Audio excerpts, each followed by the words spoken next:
like a test that I fail, so depressed when I can't seem to get out. But something deep inside won't let. Good morning. और ये एक नई सुबह के साथ मेरी चाय सुबह की एकदम रेडी है। और मेरे सास ससुर जी आए हैं, तो इसलिए यहाँ पे प्रॉपर मैं सुबह का खाना नाश्ता बना रही थी। और सब्ज़ी बन गई थी, दाल बना लिया था, रोटी बनाया था। और फिर क्योंकि दोपहर में मैं बस चावल बना दूँगी, सब्ज़ी रहेगी और दाल रहेगा। तो क्योंकि मेरे ससुराल वाले भी जो हैं वो काफ़ी सपोर्ट करते हैं मेरी पढ़ाई के लिए, तो वो भी चाह रहे थे मतलब मेरी सासू माँ और ससुर जी कि मतलब जो भी टाइम मिले वो मैं पढ़ाई करूँ। और यहाँ पे मिट्टू को एंगेज कर रही थी मैं खेलने के लिए, और ताकि वो एंगेज हो जाए और तब मैं अपनी जो है पढ़ाई शुरू कर सकूँ। और आज दिन का तो यहाँ पे ये मिट्टू जो है अपनी दादी के साथ खेल रहा था।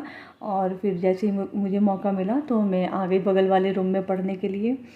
और इस व्लॉग में जो है वो स्पेशली मैं आप लोगों के साथ ये शेयर करूँगी कि मैं जो है क्या स्ट्रेटजी अपना रही हूँ पीआरटी के लिए। क्योंकि पीआरटी के एग्ज़ाम अगस्त में होंगे और बिल्कुल टाइम नहीं है, तो मैं कौन कौन सी बुक्स या फिर कैसे पढ़ रही हूँ, तो ये मैं आप लोगों के साथ शेयर कर रही हूँ कि अगर आप भी मतलब चाहते हैं पढ़ना उस तरह से, तो आप प्लीज़ बिहार प्राइमरी टीचर के लिए मैं जो बुक पढ़ रही हूँ उसके लिए मैं स्पेशली फ़ोकस कर रही हूँ कि जो एससीईआरटी या एनसीईआरटी की जो बुक्स हैं वो मैं 10th लेवल तक की जो है वो एक बार पढ़ जाऊँ, क्योंकि टाइम बिल्कुल कम है। अगस्त में एग्ज़ाम होने वाले हैं और हम कुछ इतना ज़्यादा नहीं कर सकती मैं, क्योंकि मुझे ये भी है कि मुझे तीनों चीज़ों की तैयारी करनी है, पीआरटी, टीजीटी और पीजीटी। लेकिन पीआरटी के लिए जो मैं फोकस कर रही हूँ, क्योंकि मैं एक टीचर हूँ और नियोजित टीचर हूँ और मुझे नियमित होना है, इसमें कुछ हो ना हो मतलब ये मेरा पहला टारगेट है कि मुझे नियोजित से नियमित जो है वो होना ही होना है पीआरटी में।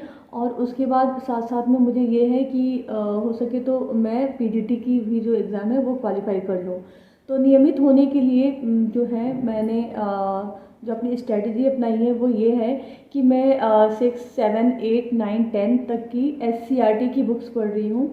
और ये सारी बुक्स मैंने अवेलेबल नहीं की है, सारी चीज़ें ऑनलाइन आपको अवेलेबल मिल जाएंगी। बुक के लिए कोई भी इशू नहीं है, क्योंकि आप जो है बिहार टेक्स्ट बुक पब्लिकेशन अगर टाइप करेंगे तो वहाँ पे जो है ना ऑनलाइन सारी बुकें मिल जाएंगी। तो मैं उससे साइंस और सोशल साइंस जो है वो दोनों पढ़ रही हूँ। तो साइंस मेरा बैकग्राउंड है, मतलब मैं साइंस से हूँ, तो साइंस जो है वो मैं बहुत जल्दी मतलब एक नज़र से नहीं होता है, सरसरी निगाहों से एक बार मतलब देख रही हूँ, ताकि जो कोई भी चीज़ जो है हो सकता है मुझसे छूट गई हो या मुझे नहीं पता हो, तो वो चीज़ें जो हैं वो ना हो। और सोशल साइंस में अच्छे से पढ़ रही हूँ उसके लिए। और फिर मैथ्स की भी बुक जो है ये भी मैं 6, 7, 8 तक की आप मतलब ले लीजिए, अगर 9, 10 की भी हो सकती है तो उसके जो मैथ्स आते हैं वो बना लीजिए। और फिर ईवीएस के लिए जो है मैं खुद प्राइमरी टीचर हूँ, तो 1, 3, 4, 5 में जो है ईवीएस की बुक चलती है बिहार बोर्ड में। तो ये तीनों जो बुक हैं ये मेरी कंप्लीट है, मतलब एक एक चैप्टर मैंने इससे पढ़ा हुआ है। और उसके साथ साथ आप ये कर सकते हैं कि जो सीटेट के टाइम में जो हम एनसीईआरटी की बुक पढ़ते थे, मतलब 3, 4, 5 की, तो वो भी आप कंप्लीट कर लीजिए। और मैंने एक बार वो किया हुआ है, क्योंकि सीटेट क्वालिफाई किया है। और फिर ये सब एग्ज़ाम के लिए जो है केवी के एग्ज़ाम के लिए 3, 4, 5 एनसीईआरटी पढ़ ली है। और बिहार बोर्ड की भी 3, 4, 5 में मैं पढ़ाती हूँ, तो ये भी बुक मैंने पढ़ ली है। तो ये मेरा क्लियर है ईवीएस। और ज़्यादा अगर इससे स्टैंडर्ड करेगा तो वही साइंस आपको मतलब साइंस के माध्यम से ही 6, 7, 8, 9 जो है वो ईवीएस में इंक्लूड करेगा। तो अगर आपने ईवीएस के लिए खास मतलब तैयारी करनी है तो वो आप 3, 4, 5 की एससीईआरटी की बुक और उसके बाद एनसीईआरटी दोनों पढ़ जाइए।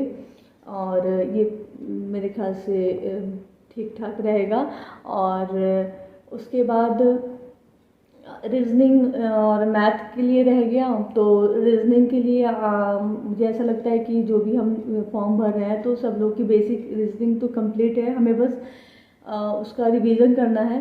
तो मैं ये करूँगी अपने लिए, और आपके लिए भी सजेस्ट करूँगी कि अगर आपकी रीजनिंग कंप्लीट है और बेस आप रीजनिंग समझ चुके हैं अच्छे से हर चीज़ को बनाना, तो आप जो है ना प्रीवियस ईयर के क्वेश्चन पेपर्स लगाइए। जैसे केवी के हैं, डीएसएसबी के हैं, ये सारे क्वेश्चन पेपर मिल रहे हैं ना, तो उनमें जो जितनी रीजनिंग या फिर मैथ भी उसमें जो दिए हुए हैं ना, वो प्रीवियस ईयर के जितने क्वेश्चन आए वो लगा जाइए। तो मुझे लगता है ये काफ़ी होगा बीपीएससी के लिए, क्योंकि हमारे पास ज़्यादा टाइम नहीं है और इन सारी चीज़ों कम टाइम में हमें इतना अच्छी तैयारी करनी है। तो मैं तो मैथ और रीजनिंग के लिए यही करूँगी कि प्रीवियस ईयर के जितने भी केवी के हैं, डीएसएसबी के हैं और यूपी के हैं, जो जहाँ से भी मुझे सेट मिलेगा मैं वो सारे क्वेश्चन एक बार लगा जाऊँगी, क्योंकि एक एक टॉपिक करके पढ़ना मेरे लिए अभी पॉसिबल नहीं है। अगर आपके लिए है तो आप बिल्कुल पढ़िए, और अगर आपके पास बहुत सारा टाइम है तो आप आर.एस. अग्रवाल की बुक लगा सकते हैं। उसके लिए मैथ के लिए बहुत अच्छी बुक है, आप सबको पता होगी। और ये हो गया। और करंट अफेयर के लिए ना जैसे अभी तो फ़िलहाल मैंने यूट्यूब पे ही किसी सर को मैंने फॉलो किया हुआ है। मैं आपको जो भी अच्छे लगते हो, कोई भी जो भी करंट अफेयर से रिलेटेड है वो आपको अच्छा लगता है, आप उसको फॉलो कीजिए। एक और ना मंथली बेसिस कि पिछले 1 साल का करंट अफेयर हमें पढ़ लेना है एग्ज़ाम तक, क्योंकि बीपीएससी है तो वो पिछले 1 साल का करंट अफेयर उससे पहले का भी पूछ लेता है। तो अभी तो फ़िलहाल टारगेट ये रखना है कि 1 साल का जो करंट अफेयर है वो कंप्लीट हो जाए। तो आप किसी भी यूट्यूब पर जो है ना किसी भी सर को फॉलो कर सकते हो जिन्होंने मंथली कराया हो। इससे क्या होगा ना कि 1 घंटे, 1.5 घंटे या 2 घंटे की वीडियोस में 1 मंथ का करंट अफेयर जो है वो रिवाइज हो जाएगा। और उसके बाद फिर मैं क्या करूँगी कि जैसे मेरा ये 1 साल का हो जाएगा तो फिर मैं मार्केट में बहुत सारी बुक्स मिलती है, स्पीडी की है और भी है, घटना चक्र की आती है, ये सब करंट अफेयर जो है ना, इन सब की एक बार बुक लीजिए। और हमने तो मंथली जो है वो यूट्यूब से पढ़ा हुआ है, और फिर उस बुक में भी हम पढ़ेंगे तो हमारा क्या होगा ना कि रिवाइज हो जाएगा एक बार। तो इस तरह से मैं अपने करंट अफेयर की तैयारी करूँगी। और हो गया इधर का। और इधर के लिए जो फर्स्ट पेपर है उसमें इंग्लिश और हिंदी पूछेगा। तो मुझे लगता है कि उसके लिए अगर आपको पढ़ना है इंग्लिश के लिए, तो ये जनरल इंग्लिश की ल्यूशन की बुक है, ये ठीक है, ये हम पढ़ सकते हैं। इसमें सारे ग्रामर्स के रूल्स दिए हुए हैं, ये भी आप पढ़ सकते हैं। और ये ल्यूशन की सामान्य हिंदी की भी है, व्याकरण की, तो ये तो पढ़ ही लेना है। व्याकरण कम से कम हमें करके जाना है। उसके बाद जो भी उसमें क्वेश्चन पूछे, पैसेज वगैरह, तो वो सब तो करना है। लेकिन जो व्याकरण की है वो हमें पढ़ लेना है। मैं तो ल्यूसेंट ही दोनों हिंदी और इंग्लिश के लिए है, तो ये मैं एक बार रिवाइज करके जाऊंगी। और ना लास्ट में जो है मैं इस चीज़ को भी फोकस करूँगी, क्योंकि मैंने पिछला केवीएस का फॉर्म भरा था पीआरटी का, तो मैंने उसमें एग्ज़ाम दिया था, तो उसमें हमने तैयारी की थी। और लास्ट में जब एग्ज़ाम आया ना, तो उसमें से उन्होंने क्या किया था कि हिंदी के जो चैप्टर थे उससे डायरेक्ट 5, 6, 7 ऐसे क्वेश्चन पूछे हुए थे हिंदी से। तो मुझे ऐसा लगता है कि हो सकता है कि या नहीं भी हो सकता है, लेकिन हमें पॉजिटिव रहना है। हो सकता है कि जो एससीईआरटी में जो हिंदी की बुक्स चल रही है 1 to 5, उसमें तो एनसीईआरटी से पूछा गया था 1 to 5, और ये बिहार बोर्ड है तो इसमें जो है 1 to 5 की जो हिंदी की बुक्स है उसको अगर आपके पास टाइम बचेगा तो प्लीज़ एक बार जो है ना गो थ्रू ज़रूर हो जाइएगा उससे, उनके लेखक या फिर उसमें जो कैरेक्टर है उनके नाम, क्योंकि हो सकता है कि यूपीएससी के एग्ज़ाम में भी उस तरह से पूछ दे जिस तरह से केवी ने पूछा था। क्योंकि हमने ये फेस किया था, और एग्ज़ाम के 2 दिन पहले मुझे टाइम मिल गया था, तो 2 दिन पहले मैंने सारी बुक एनसीईआरटी की 1 to 5 एक बार से रिवाइज़ की थी। लेकिन मैं इस बार बिहार बोर्ड में जो है पहले से ही पढ़ के जाऊँगी वो सारी चीज़ें, क्योंकि इस बार नियोजित से नियमित ज़रूर होना है। और आप लोग को भी ये मेरी स्ट्रेटेजी है।